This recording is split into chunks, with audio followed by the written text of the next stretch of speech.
problems speaking in public, from nerves to just not knowing the right thing to say?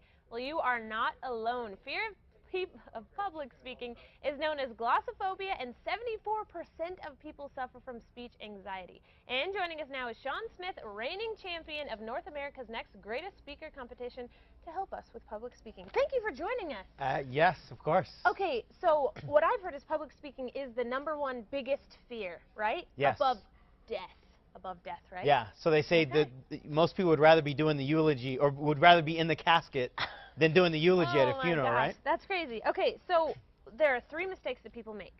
Let's talk about 3 huge ones. And fears are all created by us. Nobody's born with the fear of public speaking. So we all create it by doing these 3 biggest mistakes. Okay. And the first one I call the Judge Judy jail. This is probably the biggest one, where people are so concerned about being judged by the audience. What are they going to think about me or whatever? And it's like, if you imagine everybody in your audience is Judge Judy, and she's got the little scowl and got the gavel and just waiting for you to mess up so she can crack that gavel and go, "You're not funny, you should stop speaking." You know? It'll make us all go crazy because we're so scared of not being liked. Yeah. But speaking is not about seeking approval from others. It's really about just sharing your message. So that's the biggest one that I think most people do.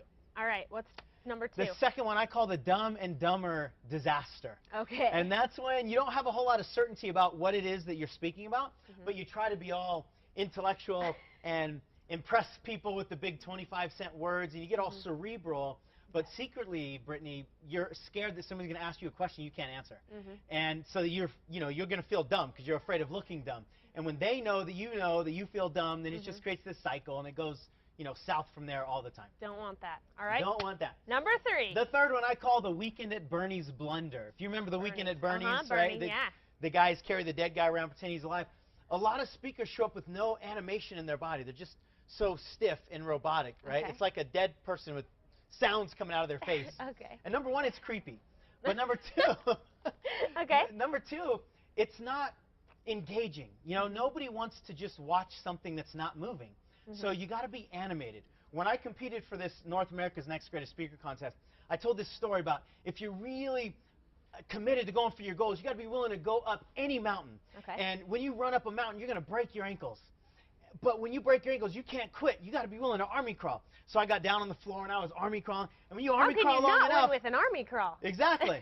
When you army crawl long enough, your shoulders are going to break, but you can't quit. You got to bite your way at the top. And I was laying on my stomach and I was, And when you bite your way long enough, your teeth are going to fall out, but you can't quit. You got to gum your way to the top. And I was all over the stage, and it was silly, but I was having fun. And one of the secrets about getting rid of your fears, which are all in your head, is to be in your body. So the more animated you are, the more in your body you are, the more engaging it is. It's just a good experience for everybody. That's great. That's great. Thank you so much. I mean, these are really fantastic. So the right way, you do have a formula, right? Yeah, very simple speak formula. Okay, let's talk about it. The S is stories. Stories are easier to remember and tell, and they're more memorable for the audience. The P, presence.